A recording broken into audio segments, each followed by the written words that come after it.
Welcome to class number 4, JavaScript JSON parsing. And in this class, we will talk about how to handle JavaScript, how to handle JSON objects in JavaScript code.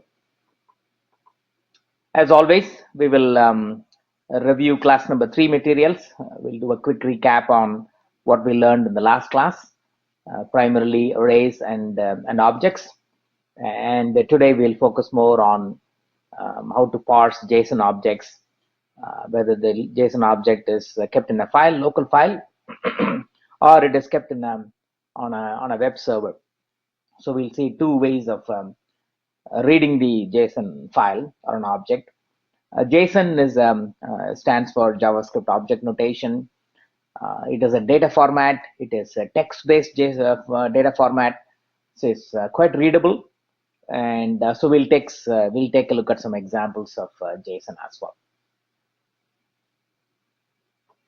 Okay, so in the last class we took a look at two important data structures, arrays. Basically, we figured out how to declare an array using a var statement.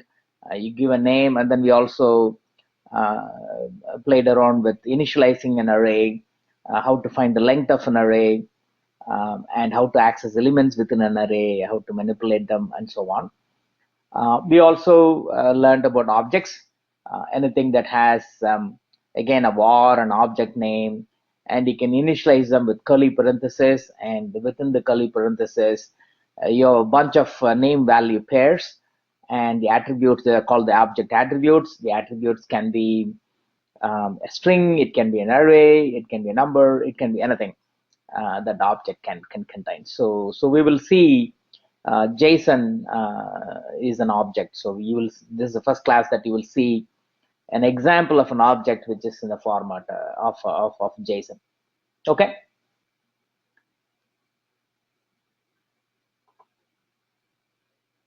All right. So what we will do from now on, we'll get into our folder, local folder, and started to take a look at some of the code examples. The first program is called M1. So we'll have two files to work with. We have a JSON file called fruit.json. I'll show that in a minute. And our JavaScript program is called M1 fruit.js. So we'll start with a simple JSON file called fruit.json, and then we'll go through M1 fruit.js.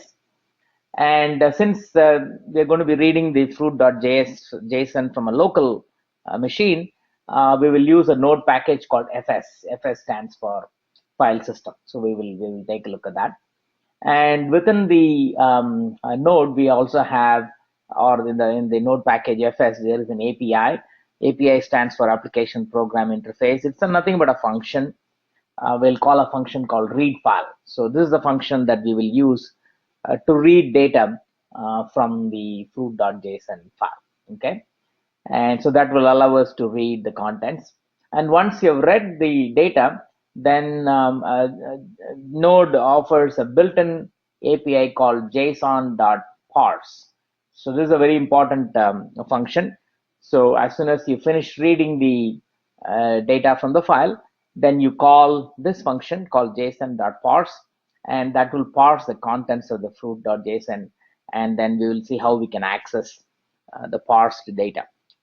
Just like how we had accessed the objects in the previous class, we'll go ahead and access those attributes using the same method that we used in the last class. So that's our very first program. So now let's go take a look at that. Okay, so let me go to the IGL bot folder, and just to give you an example, this is the fruit.json. So if you take a look at it, if by now you'd be familiar with an object, right? So JSON, this is a JSON object.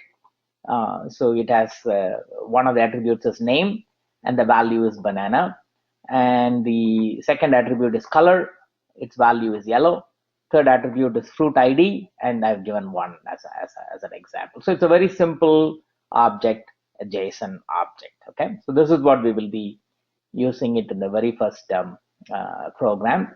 Now to read that and parse, we're going to be writing a program called M1 fruit. So let me open that up. So here is the simple program that reads a JSON file, the fruit.json that we just saw. So the first declaration is we declare a constant, or it can be a variable, doesn't matter. So we'll just say my file. We just say require file system. So basically this is the node package that we made. So this is the first time that we're going to be using a package called FS. FS stands for file system. So the very first statement should be, we should tell node that I need this package called FS. And once in this object, then you call an API or a function called read file. And the parameters for the read file is you pass in the name of the JSON file, right? For example, we are interested in reading fruit.json, and we want to read it in UTF-8. UTF-8 is nothing but you're reading 8 bits or 1 byte at a time. And once while it is reading, we are asking that to put that into a function called error and file data. So basically, every time you get as long as there is data, it'll keep reading it from the file and keeping it in a variable called file data. Okay. So, and then of course, if there is an error, then we'll just say there is an error, and then we'll return from the program. If not, this read file will stay in the loop and complete reading the entire fruit.json and keep it in the variable called file data. Okay. So once it is complete, first we want to do is we want to print and say, yeah, we have successfully read our JSON file. And we also want to display the file data, right? Just like how we displayed the object in the last class.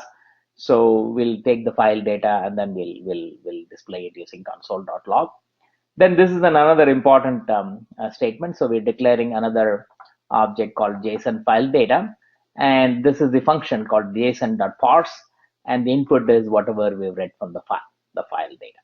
Once it is done, then you can access JSON file data dot name, right? Just like the way we saw in the object, right? So you want to say file data dot name will give us banana, dot color will give us yellow, dot fruit ID will give us 1. Okay, so we are basically displaying name of the fruit is, the color of the fruit is, and the ID of the fruit is JSON file data dot fruit ID or dot color or dot name. So it's a very simple file program that basically reads from a JSON file using read file API or function. We are using the FS node package. And once you've read it, then we use a built-in function called json.parse.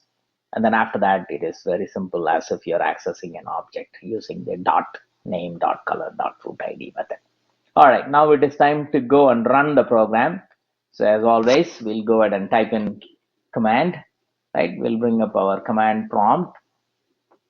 Let me go to the desktop and my folder. So here is all the files. Here is our hello.js arrays objects that we created.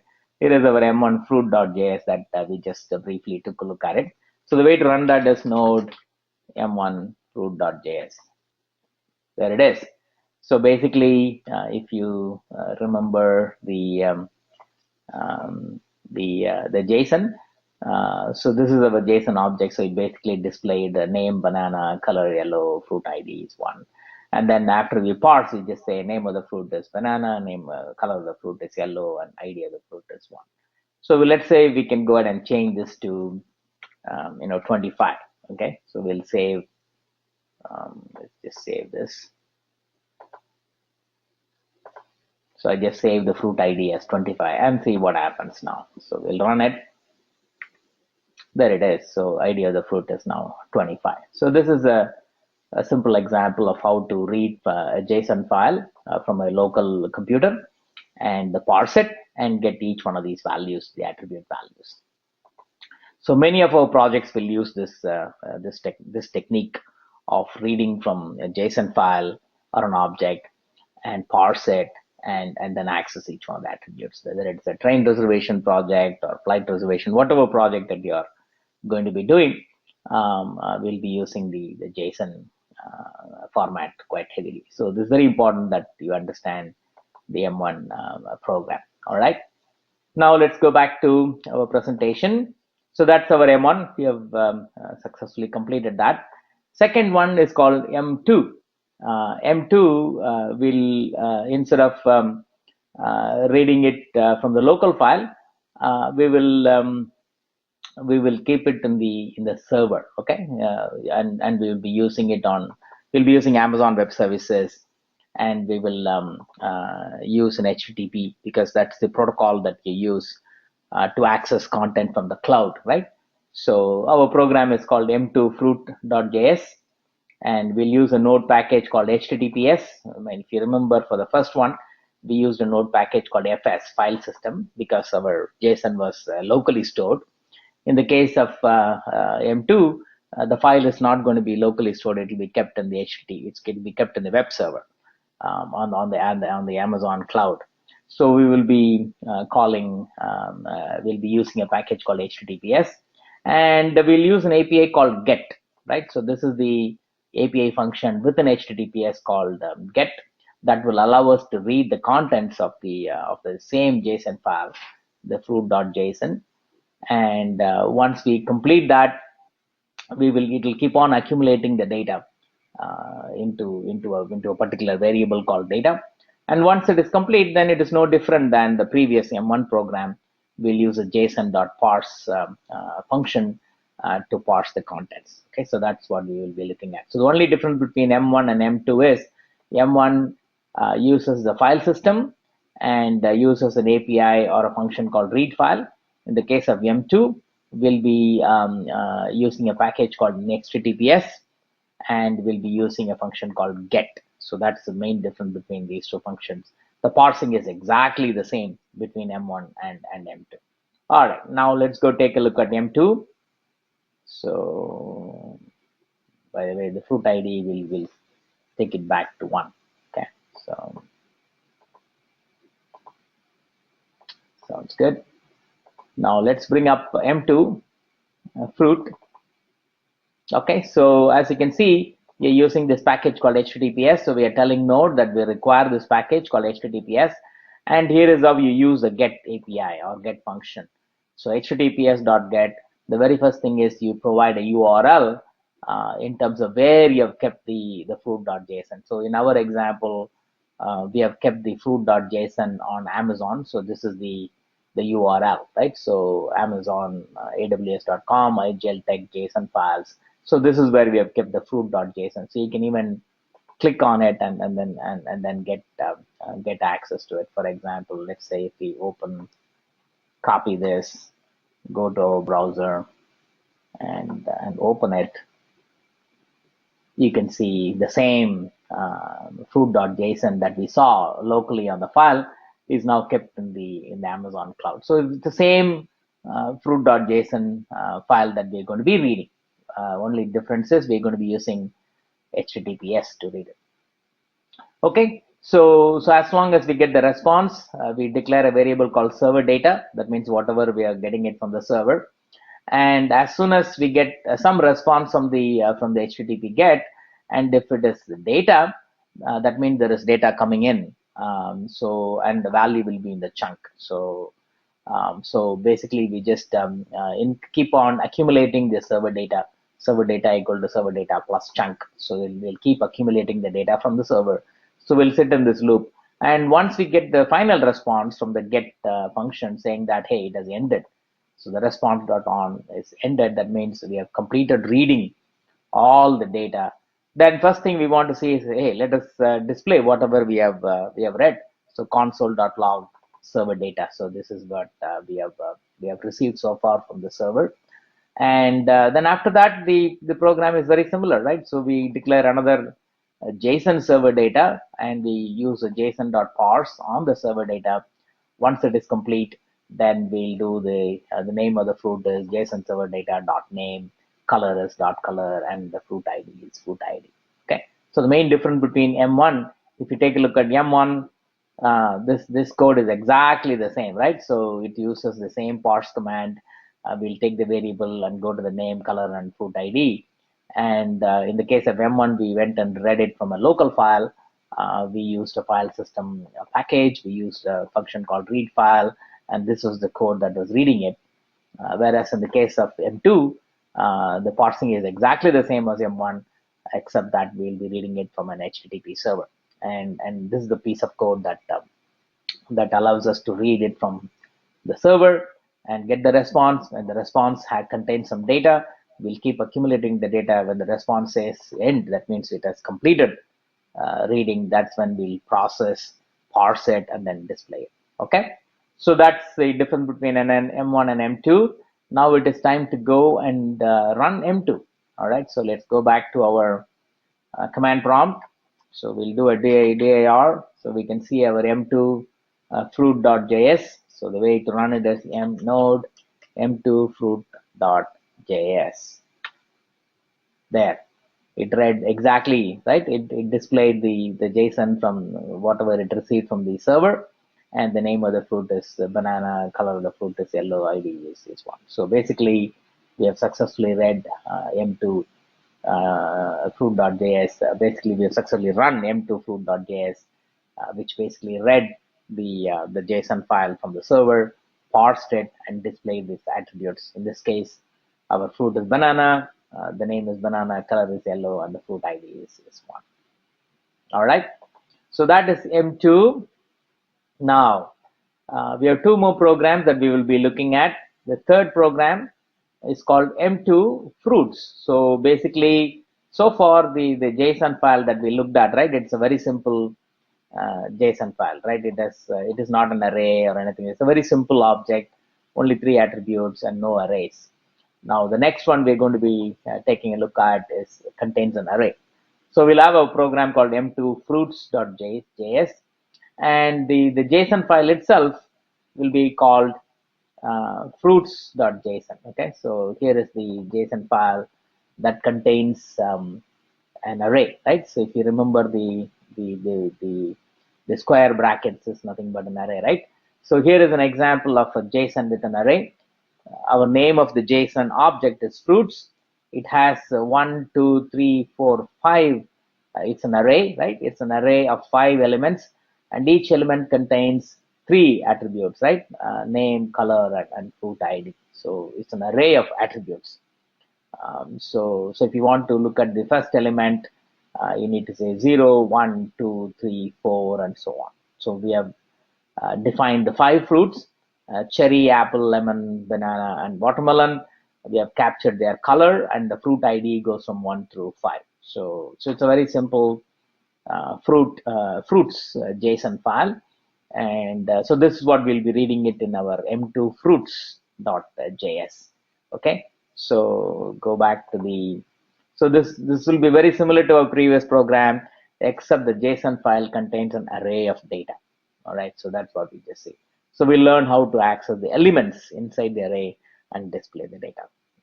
All right, so let us now take a look at M2 fruits.js. Let's go to our folder, and here is our M2 fruits.js. Let's take a look at that. As you can see, the first few statements are very similar to the M1 M2 fruit with a singular, right? M2 fruit had require HTTPS, and we read from the HTTP. So the same thing for the M2 fruits also. We'll go and read the fruits.json, and let me show you where we have kept it over there. So this is the fruits.json file. So I can go there and show you. So this is a fruits.json file that I've kept in the cloud, and it is basically an array of data, and each object contains 3 attributes: name, color, and fruit ID, and we have 5 of those. So this is what we'll be giving it to our program. So basically, we are giving to the HTTP GET function the fruits.json, and we'll keep reading it, right? So the response and my data, I just called it my data, just slightly different. As long as we get the data, we keep adding it to the the my data. We keep accumulating them. Once it is complete, as you can see, the JSON content is json.parse my data, and this is how we access the array, right? So for example, if you want to know the first fruit's name, you want to say json content.fruits, because as you can see, this is our name of our file, right? Name of our object. So first you have to say JSON content dot fruits, and then once you put a dot fruits, then you need to specify whether it is it's an array, right? Whether you want to specify as 0 through 4. So dot fruits of in square parentheses 0, 1, 2, 3, 4. So there are 5 fruits, and then for each one of them we want to display the name, the color, the fruit ID, and so on. So this um, 5 chunks of code, right? This entire code is responsible for displaying the 5 fruits. And the way you do that is to use the index, the array index 0, 1, 2, 3, 4. And once it is complete, let's say if you want to know, if you want to display all the fruits that have the same color as yellow, here is an example of how you can use a for loop, right? So you go from index count of 0 all the way to the length of the fruit, which is 4, less than 4. Then we just check the current fruit's color. If it is yellow, then we just say the yellow fruit is, and we display the name of the yellow fruit. So in our case, we have how many yellow fruits? We have 2 yellow fruits, like lemon and banana. So that's what we would expect to see. This program will display yellow fruit is banana, yellow fruit is lemon. So this is an example of how you deal with multiple arrays in the program. Okay, now it is time to run the program. As always, we go back to our folder, the directory, and so we'll run m2fruits.js. So we just say node m2fruits.js. There, it displayed all the 5 fruits, right? Here it is. So just to be on the safer side, I can show you the cherry, the purple, the apple, lemon, banana, watermelon, and the yellow fruit is lemon. Another yellow fruit is banana. So basically we have executed m2fruits.js successfully. All right. So basically we have done 3 programs so far. Very simple M1 fruit, read from the local file system. The same JSON file, if it is kept on the Amazon cloud, we use an HTTPS to get, that is M2 fruit. Then we have an M2 fruits with a plural, where the JSON objects contains an array of fruits, and we were able to completely run them, all of them. The last one is a slightly more complicated JSON file. So as you know, IGL has got musical events. So we will read an IGL events.json. So I'll show you in a minute how that looks. And our program is called M3 events. So we'll go and read all the IGL events from the JSON file, and we'll display the contents of the data to make sure that we have read the data correctly. Okay. So it's a real life example. So let's go to M3 events. So let's bring that up. So this is how. So the program looks very similar to the M1 fruit, right? So you can see that we use the same HTTPS package, and here is our IGL events.json. So I can show you how the JSON object looks. So let's say we open that and take a look at the JSON file. This is how all IGL events are. So the name of the JSON object is IGL events, and it's an array, right? Because of the square parenthesis, and we have so many of them, and each one of them has got a date, the city where the event was held, and country, who was the host. Shalini was the host. What is the theme of the event? What is the status, whether it is past or in the future? What is the event ID? So there are so many attributes. So this is a real life example of IGL music events, and all the way from end of 2018. So 2015 to 2018, we have done so many events, and all these events that were held in Palakkad and Pleasanton and Chennai and things like that. We have captured them in a JSON file. Okay, so in your projects you will be creating JSON files like this. So this is what we'll be reading it in our M3 program. let's go. So once we've read them, right? So this is our events data, and the same thing as a response. When the response contains data, we'll keep adding the chunk to the events data. Once the response is completed, then we take JSON events, we parse the JSON object that we got through events data.